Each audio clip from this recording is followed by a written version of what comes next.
Hope is here. The way to break free with your host, Angela Pedigo, will light a flame within you. Host Angela Pedigo is an author, speaker, and certified life recovery, grief, and joy restoration coach. Angela uses her own life experiences to help you navigate and guide you to success. She also has developed tools that incorporate her faith and her drive to overcome any obstacle in life. So please welcome the host of The Way to Break Free, Angela Pedigo.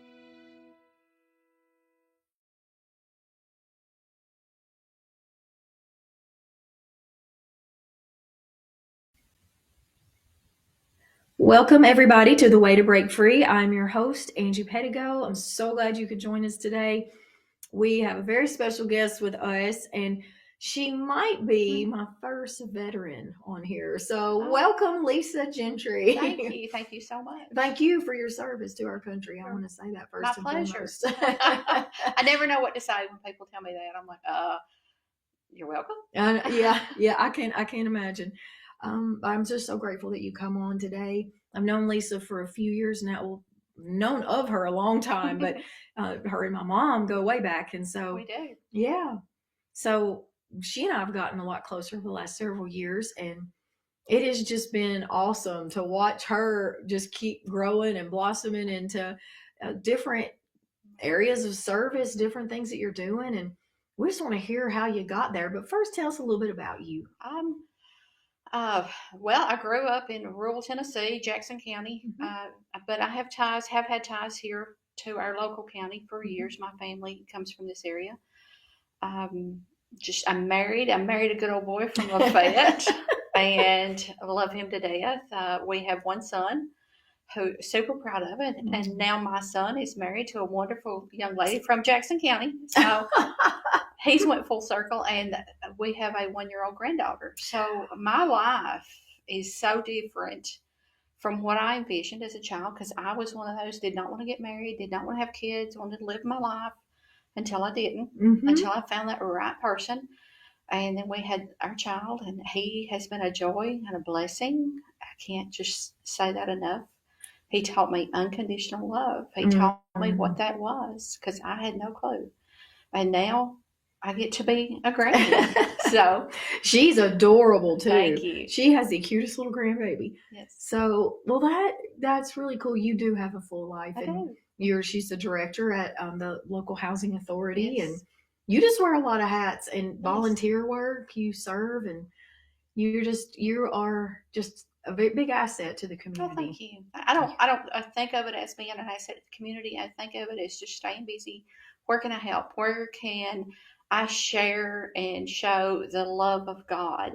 And I've not always been good at that. I've not always been a Christian. I've not always been a good person. So I've got a lot of redemption to go through, if you will. Well, you and I were talking before the show, and we were talking about becoming on the show and kind of what was on your heart, and you have an amazing story about this path, and I want to dive into that today. Okay. So tell us about where this path started. Like, how did this come about? Briley McPherson. If you know her, you love her. She challenged me to sit down one day and envision God on top of a mountain. And when I could get to him, what would I ask him? 3 questions, I think. What would I ask him? So I did. I sat down in a quiet place and took some deep breaths.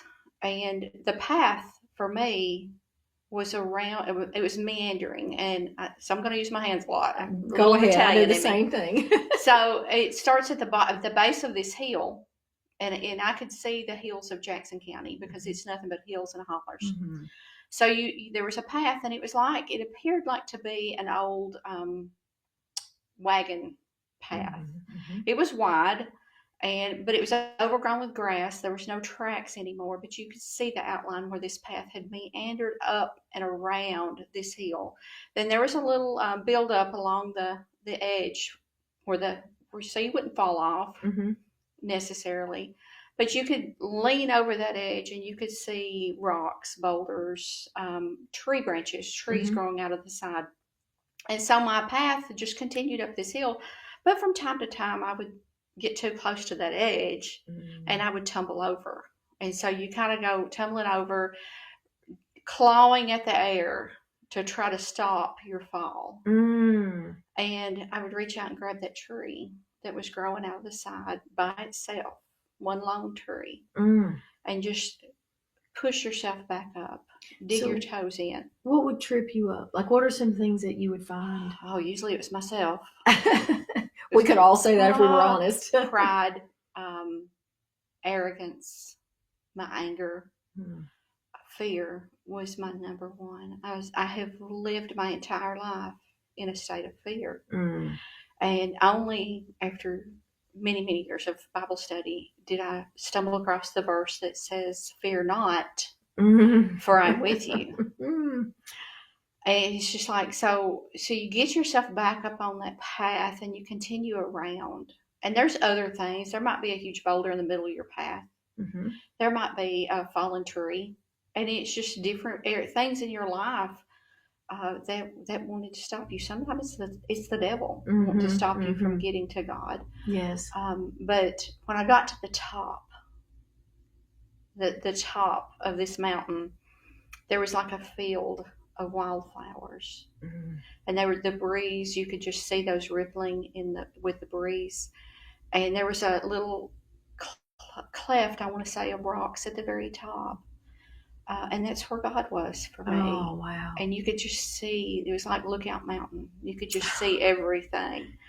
But there was also a tree in this, for lack of a better word, vision. There was a tree, a big old oak tree. I love oak trees. They're so sturdy and they're solid and dependable.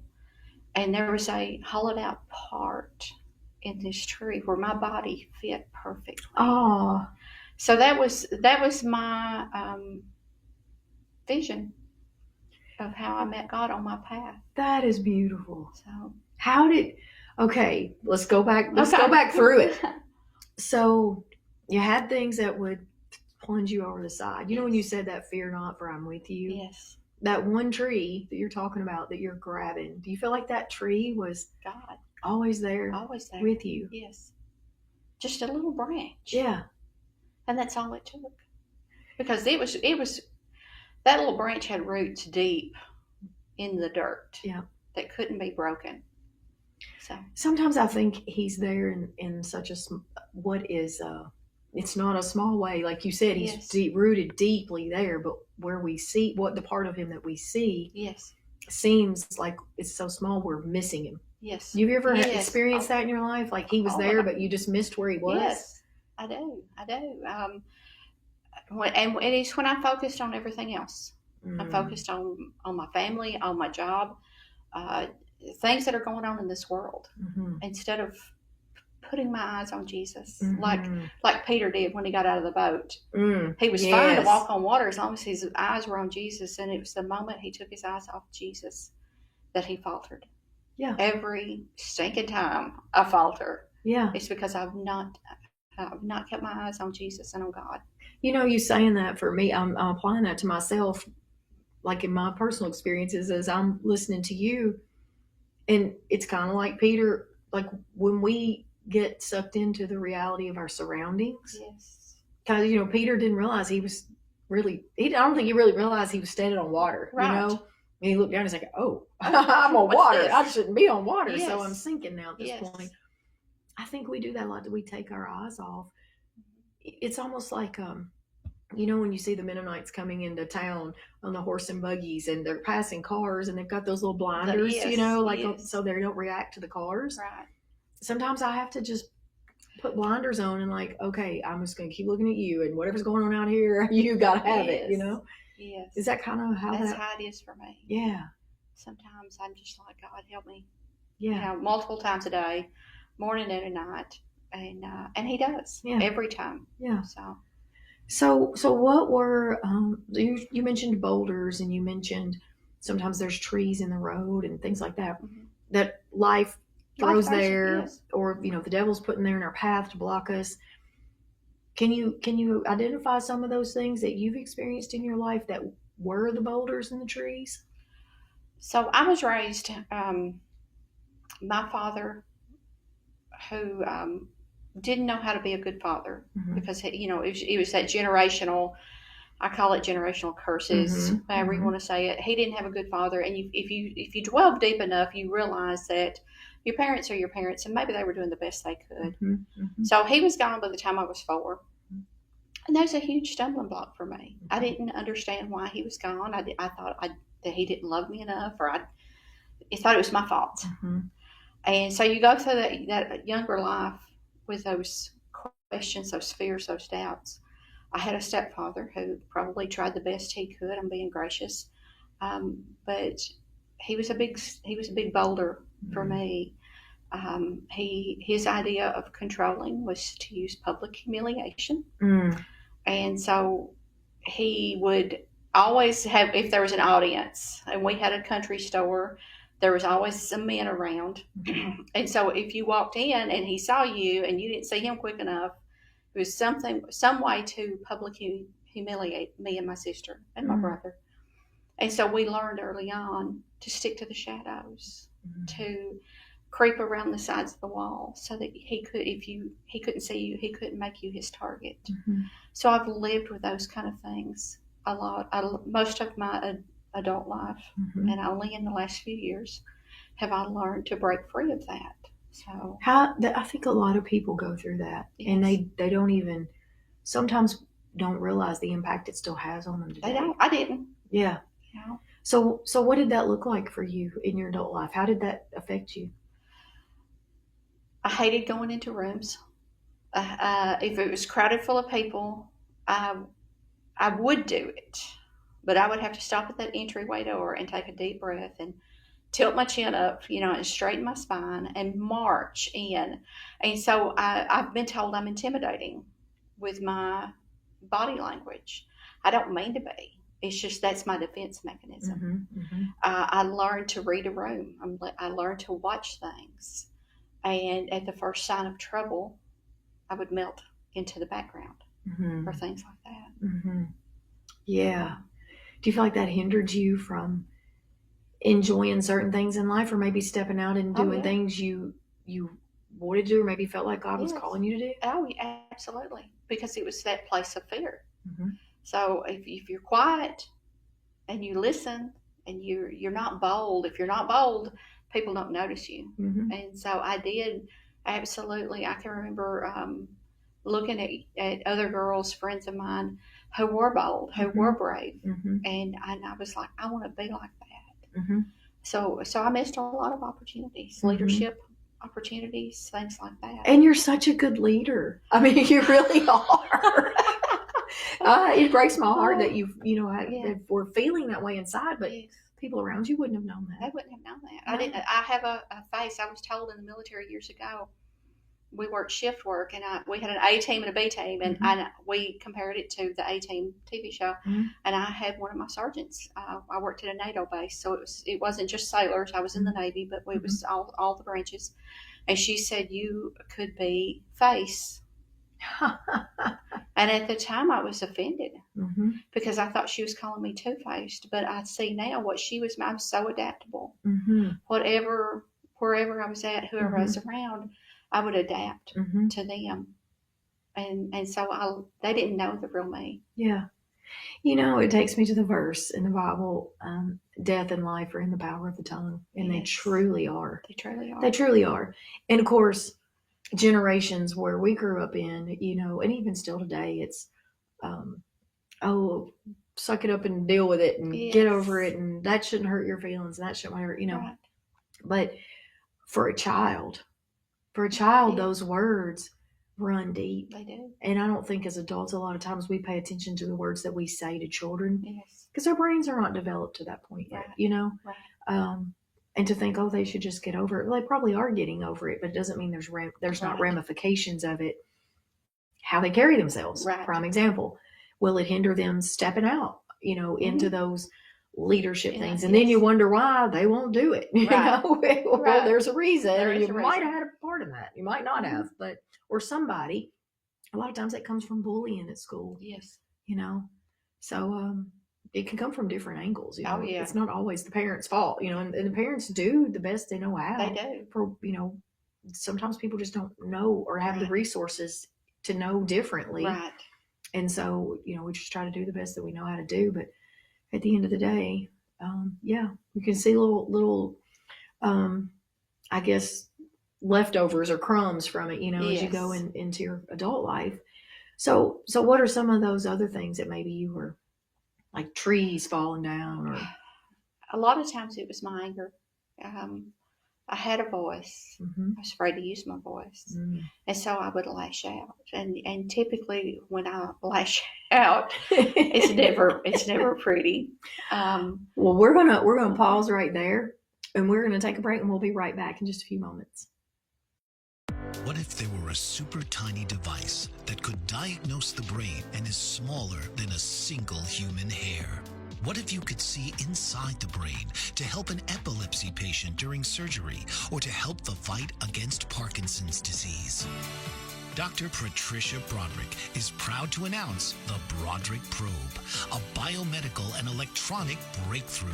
Imagine a probe to help with the understanding and potential cure of brain-related diseases. To learn more, listen live to the Easy Sense radio show with host Dr. Broderick, Wednesdays at 8 p.m. Eastern on the Bold Brave TV network. And to help support the Broderick Foundation, please go to easysense.com and learn how, with your help, we can fight these horrific brain disorders. That's easysense.com to learn more and help support the Broderick Foundation.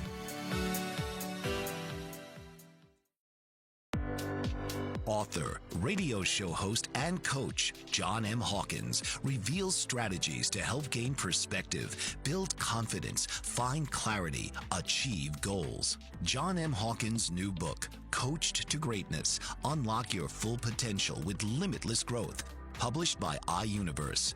Hawkins reveals strategies to help readers accomplish more. He believes the book can coach them to greatness.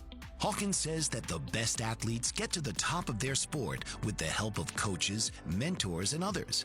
He shares guidance that helps readers reflect on what motivates them, rediscover and assess their core values, philosophies, and competencies, find settings that allow them to be the most productive, and track their progress towards accomplishing goals. Listen to John Hawkins' My Strategy, Saturdays, 1 p.m. Eastern on the BBM Global Network and TuneIn Radio.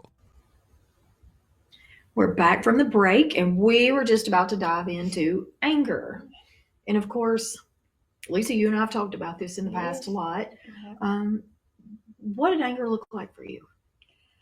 Anger is red. And it's so, I have a temper, and I've learned I need to control my temper because it gets me in trouble. I can lash out when I feel threatened, when I feel unheard, Mm-hmm.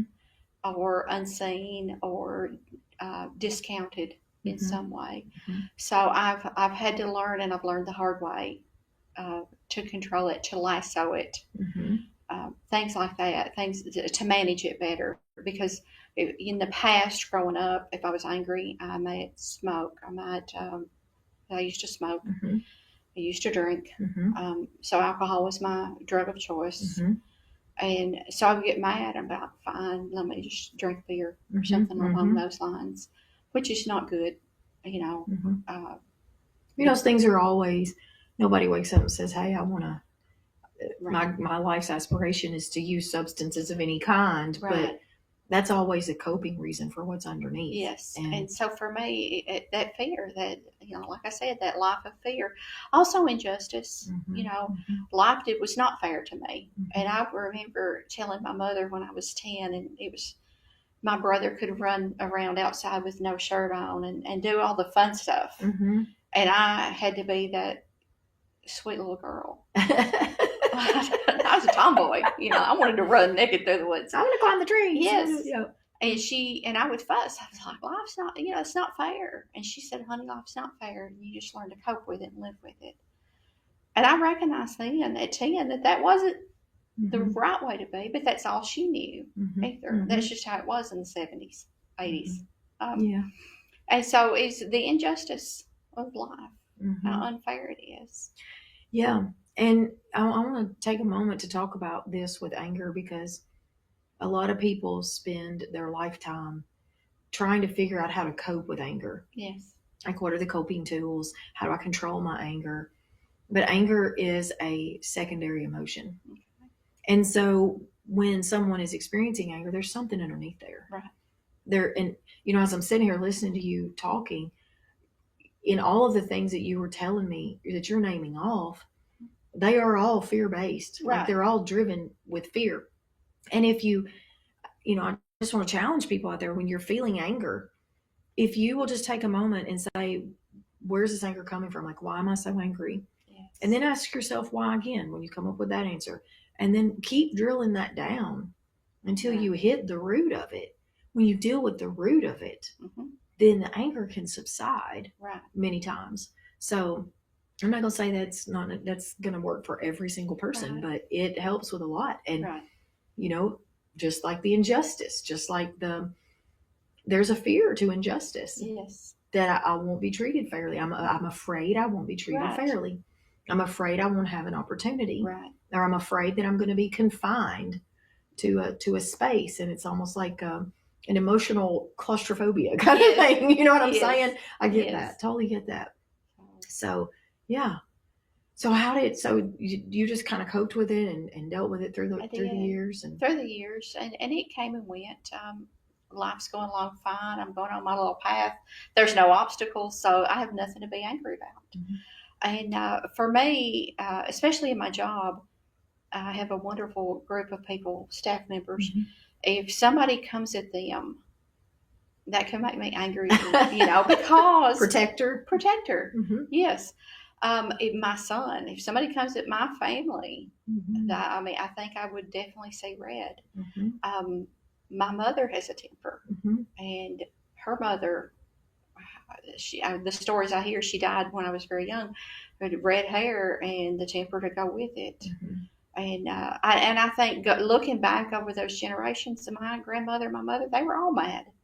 They were mad at the injustice of their life. They had lived with abusers and alcoholics. And in those days, 40s, 50s, 60s, mm-hmm. there were no programs. Mm-hmm. There were no women's shelters or any other safety nets. Mm-hmm. They had to live in the bed that they had made, mm-hmm. basically. Mm-hmm. So, yeah, there was a lot of anger that goes deep into your circumstances in life. Yeah, hugely. So, let's circle back to the okay. military and like your training there. Okay. You were talking about how she was saying, you could be face on the, for a mating. What did the military training do for you as far as in relation to your life experiences up to that point? I found my spine. 5 weeks into boot camp, I was sitting in a corner crying.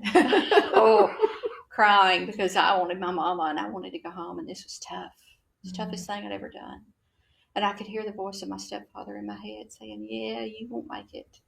You'll come home with your tail between my legs. And that voice, it was just like, all right, get up, suck it up, pick yourself up by your bootstraps, get up and finish this. Finish what you started. And it gave me a rigidity, in a sense. It also gave me a purpose, a sense of belonging. I can do this. Mm-hmm. I'm not that scared little girl. Look at me. What was the turning point for you in that? And was there any like moment that you were like? I can just, that one moment in the corner, literally in the corner of our barracks, crying. Yeah. And I having nowhere to go. I didn't want to go home as a failure. I wanted to be a success. And I think I thrived in that. I would get up every morning and I'd be squared away, and I wanted to be the best I could be at what I was doing. You seem very self-driven and self-motivated. I am. Yeah. I don't ever want to be dependent on a man financially, because they have he who controls the purse strings controls everything. And so I work hard I had to learn to balance that with my husband, Mm-hmm. who didn't understand me, didn't understand where I was coming from.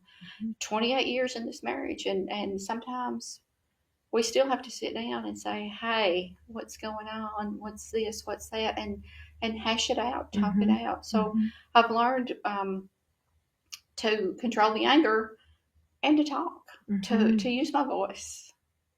That was one of the things Broken Princess, helped me Mm-hmm. to do.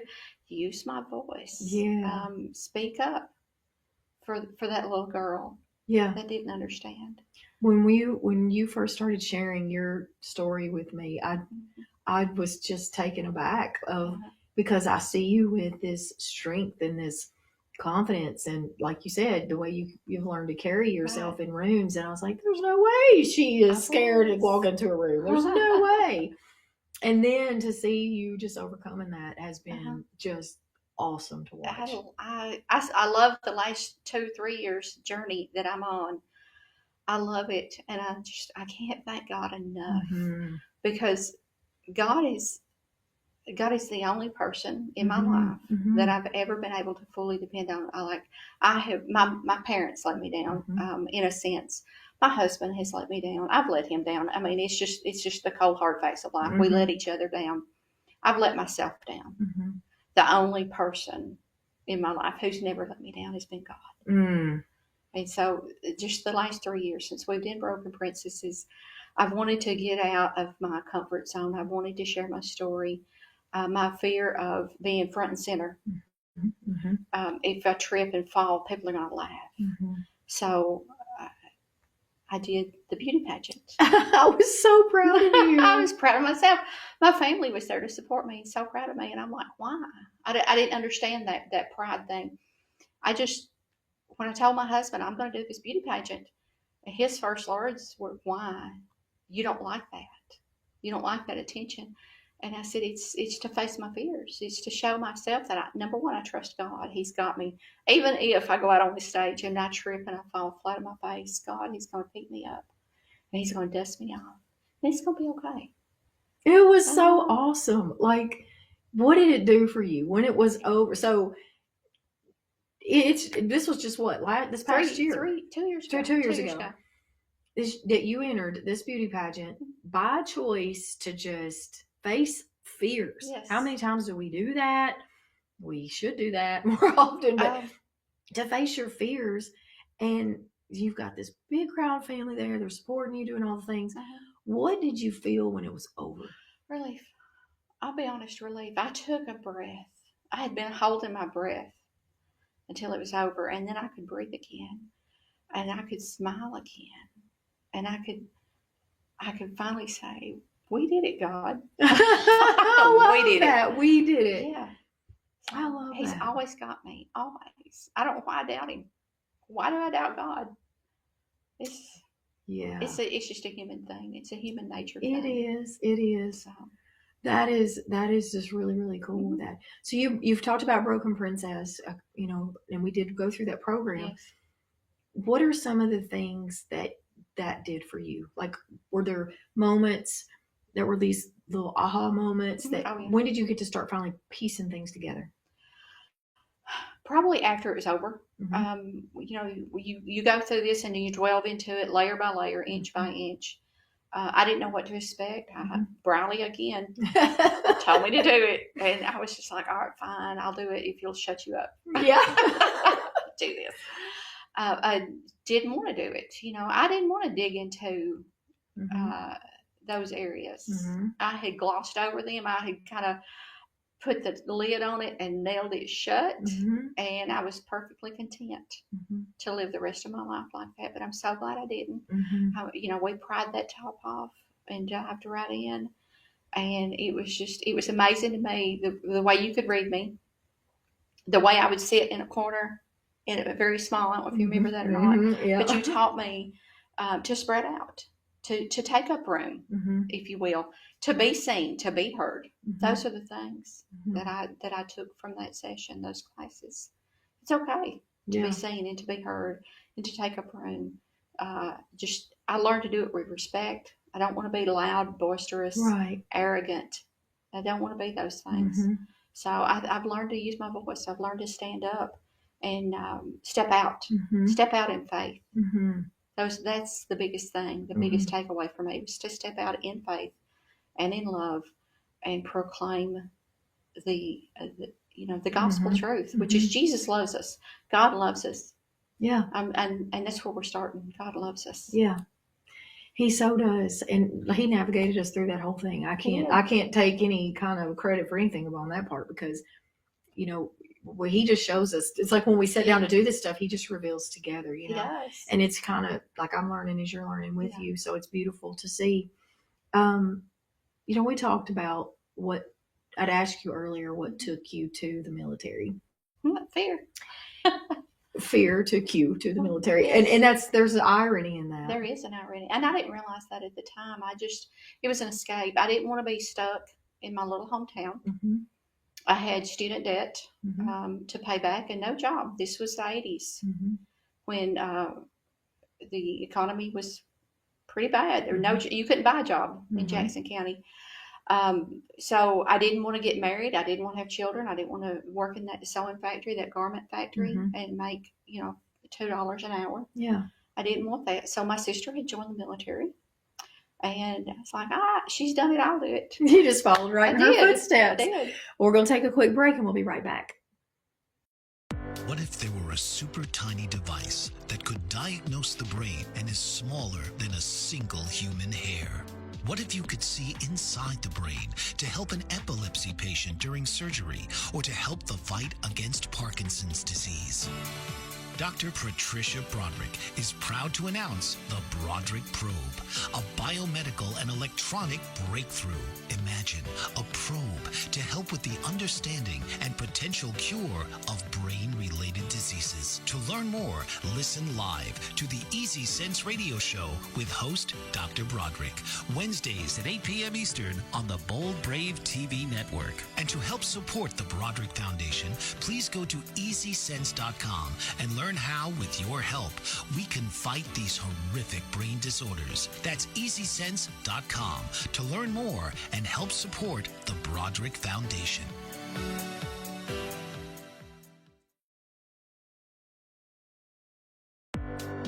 Author, radio show host, and coach John M. Hawkins reveals strategies to help gain perspective, build confidence, find clarity, achieve goals. John M. Hawkins' new book, Coached to Greatness, Unlock Your Full Potential with Limitless Growth, published by iUniverse.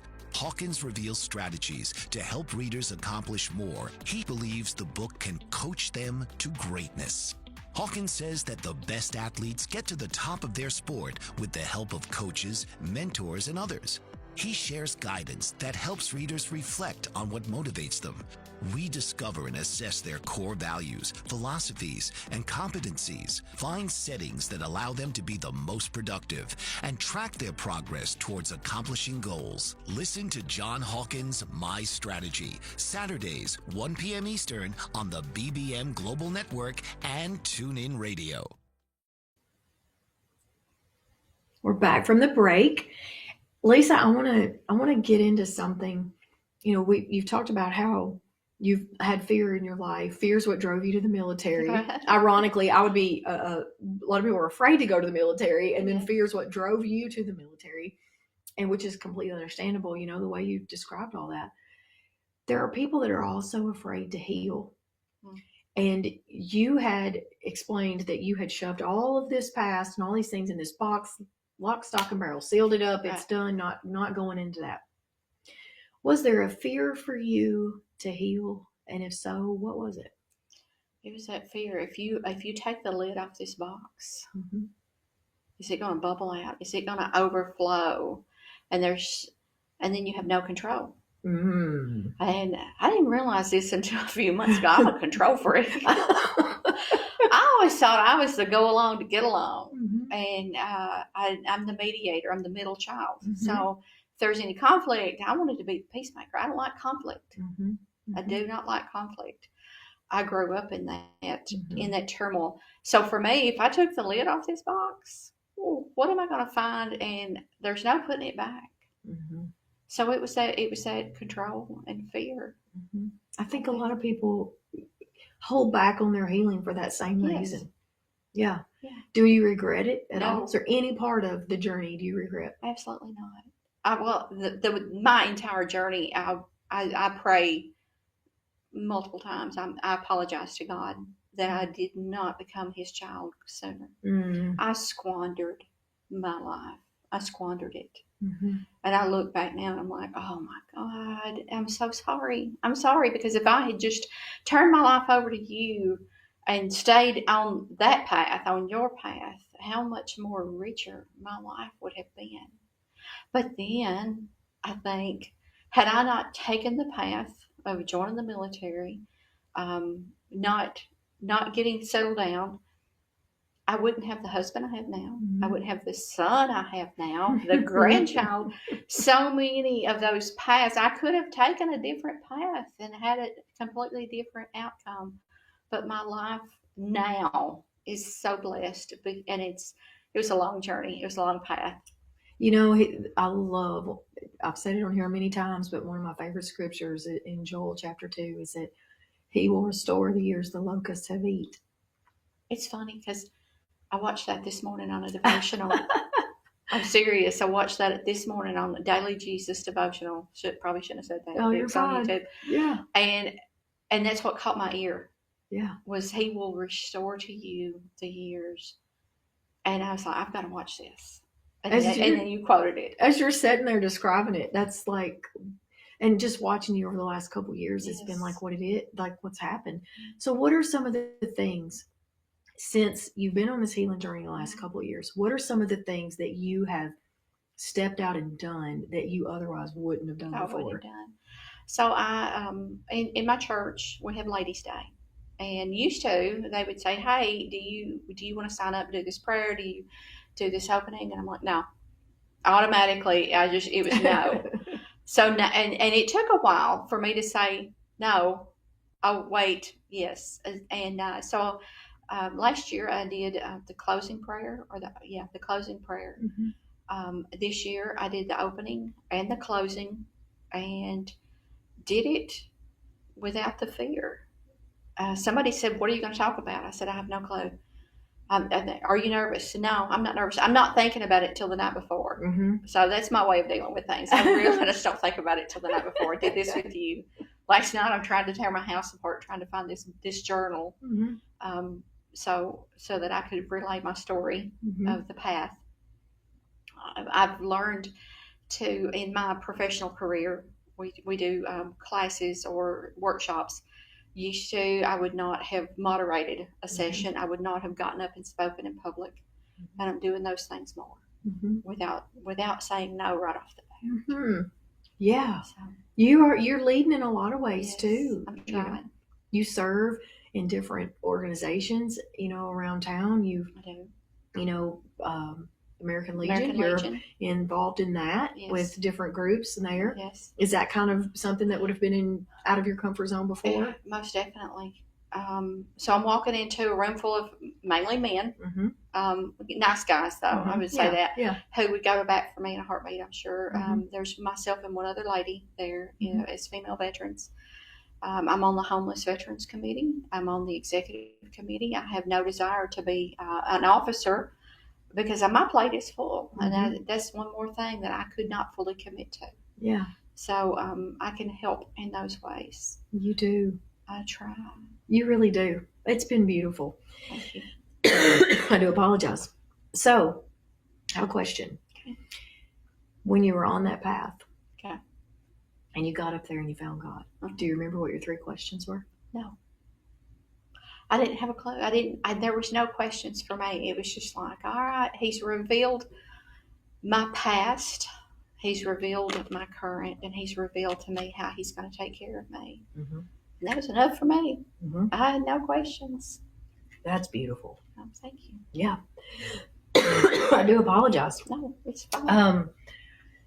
What would you say to anybody else that's been like where you've been in this? Where I've been, don't be afraid. Don't be afraid. Don't be afraid. Or trust in God. Mm-hmm. Because it was a trust issue for me. I didn't trust God. because my own father had abandoned me. Mm-hmm.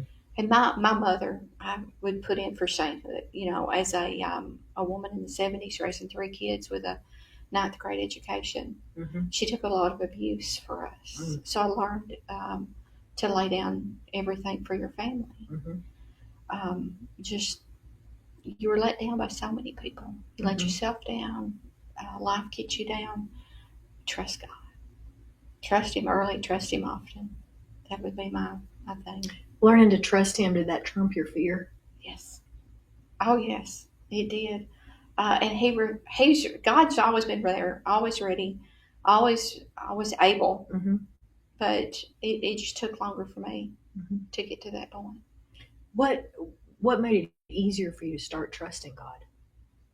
I don't have an answer for that. It was just the process. Mm. In the process, Mm. when I had no other options, when I'm laying on the floor crying because I once again lost my temper or said something I shouldn't have or had so many regrets, Mm-hmm. when I finally humbled myself down and I'm on the floor crying out to God without words, Mm-hmm.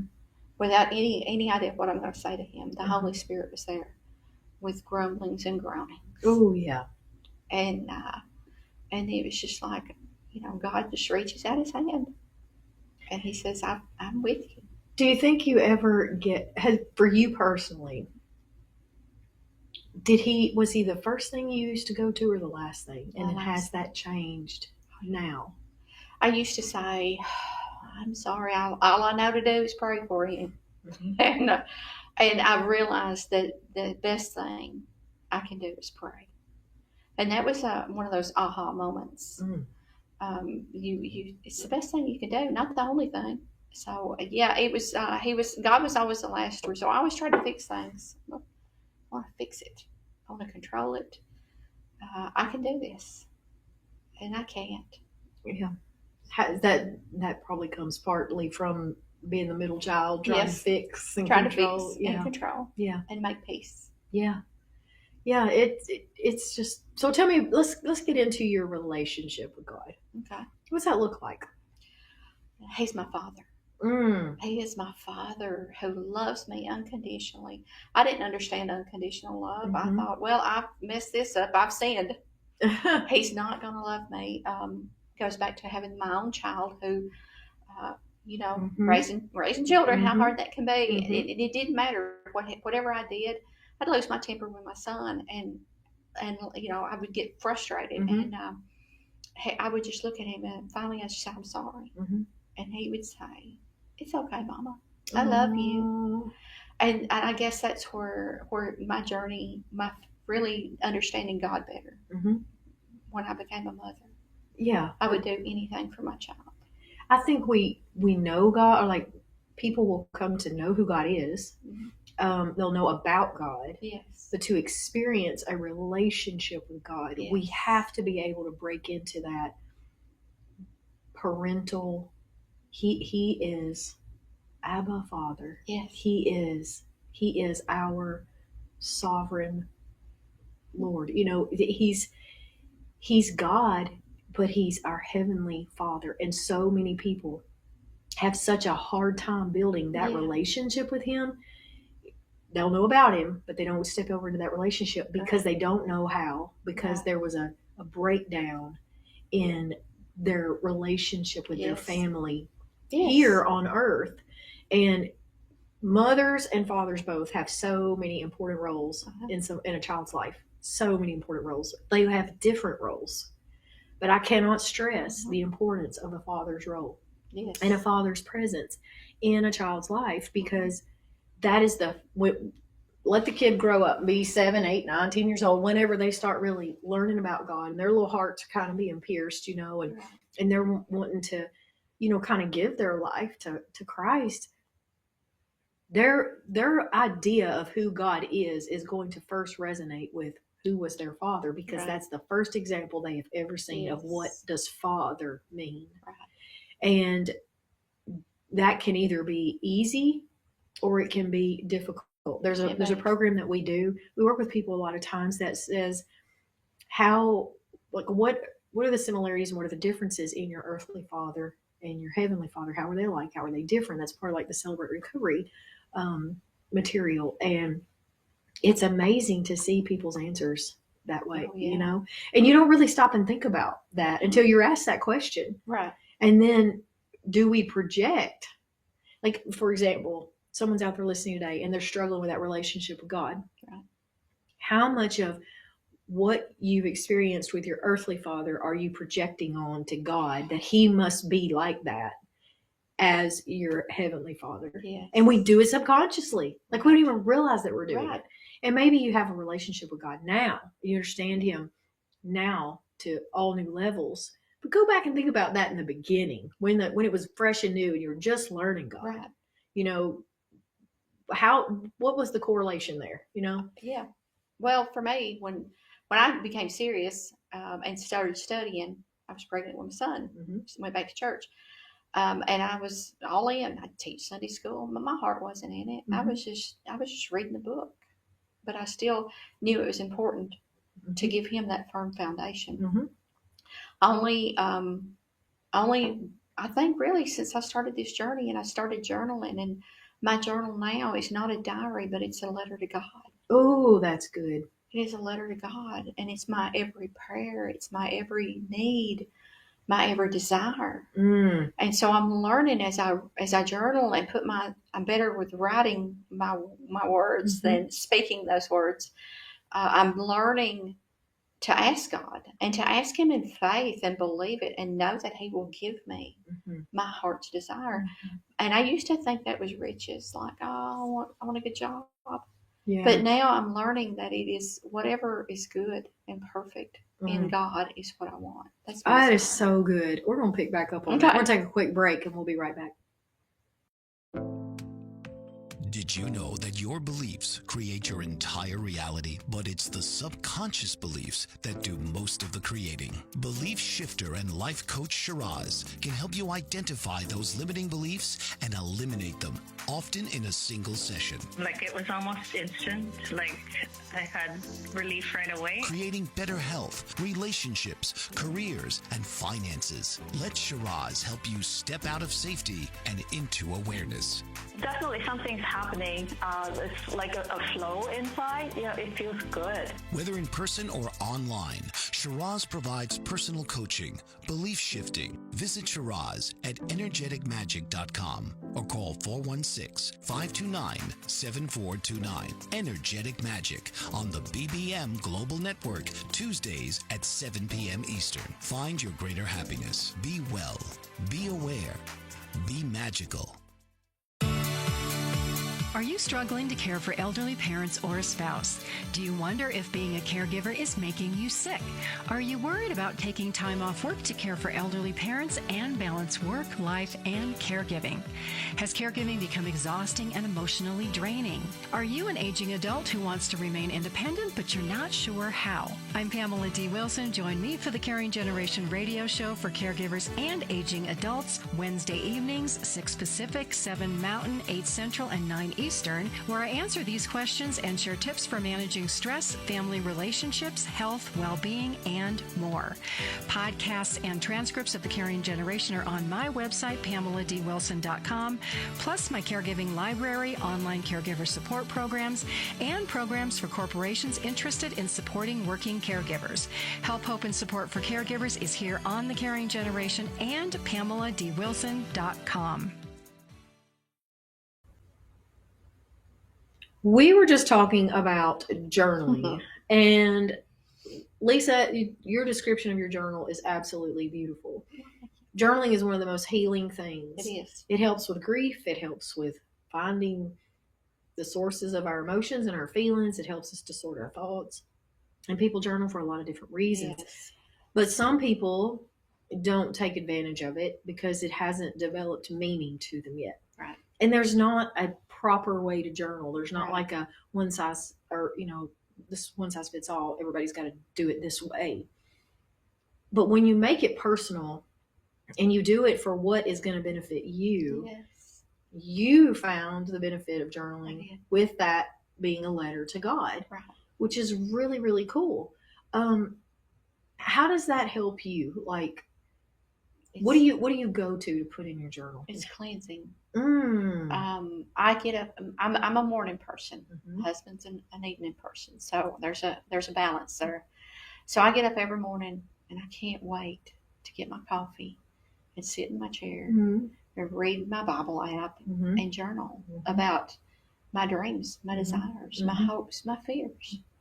And just write it all out and leave it there. And sometimes at the end of the day, I'll add a little footnote about, well, Lord, I screwed up today. I did this. You're telling yourself to. Tell myself. I mean, I don't like Lisa.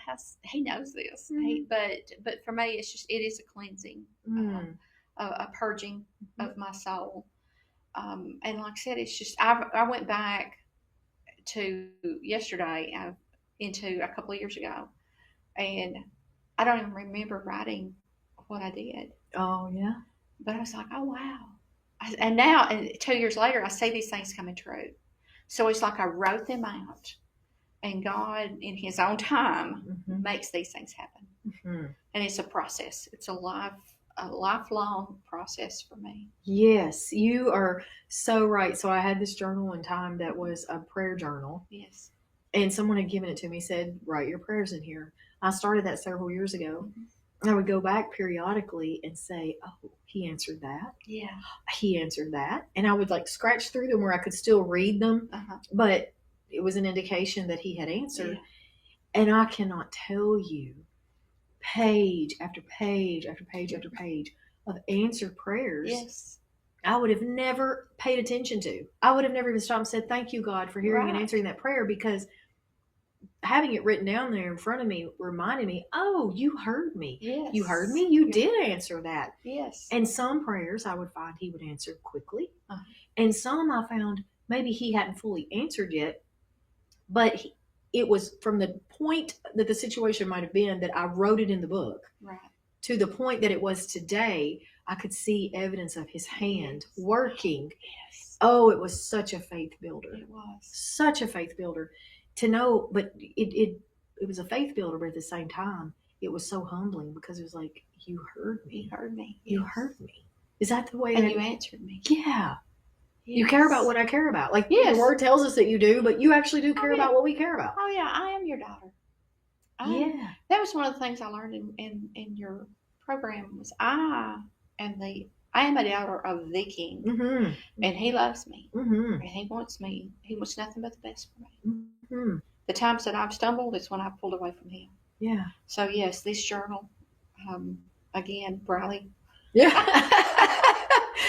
She gave me a journal, and I was like, "What's this for, Briley? I don't have time for this. Yeah, something else I got to do." Yeah. And she was like, "Just do it." She's so awesome. She is always helping people, planting seeds, and she is a seed planter. She is that for sure. So. For sure. She's been on here a couple times too. Yeah. Y'all have to catch her episodes. Yeah, she's crazy. Country as cornbread. I love her so much. Yes, me too. At least I've enjoyed you being on the show today so much. What are some things that you would tell listeners today? Don't be afraid. Don't be afraid. Don't be afraid. Step out. Take that chance. What's the worst that could happen? If you need help, seek it. If you need therapy, don't be afraid of. Don't be afraid of diving deep into your past, and don't be afraid of forgiving. Don't be afraid of loving. I'm learning to not live in fear, and I can't wait to see what the rest of my life brings. That's what I would say. It's never too late, is it? It's never too late. I'm pushing 60. No, I'm not. I don't believe it. I do not pushing believe it. 60. Not even possible. I never thought. I look around and I'm like, wait. I'm only supposed to be 25. Where did that time go? Don't be afraid to swing out on a grapevine over a lake and let go. Oh, that's a good one. So, that is a good one. Yeah.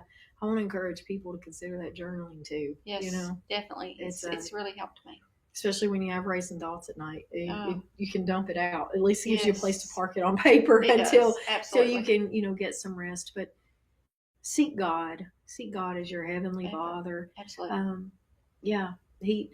Jesus Christ wants to do a work within you that helps you to build that relationship Yes. with God. And I hope that if you don't know that you will come to know him in that way. And Lisa, you've described your testimony so beautifully, like how God's moved into that seat in your life, that father Yes, role that father into your role. life. And it's been beautiful. So I want to thank you again for coming on. Thank you. for having me. I appreciate your vulnerability. Again, thank you for your service. And thank you guys for watching today and Bold Brave TV. You've been watching The Way to Break Free. Like and subscribe, and you'll catch us next week when we go live. Have a great week. This has been The Way to Break Free with your host, Angela Pedigo. The one thing Angela attributes her personal victories to is her relationship with God and her deep faith. Tune in each week and hear stories and testimonies of people in personal and professional trenches and how they overcome them with their own faith in God. The Way to Break Free has something for everyone, everywhere. Right here, Wednesdays, noon Eastern on the Bold Brave TV network.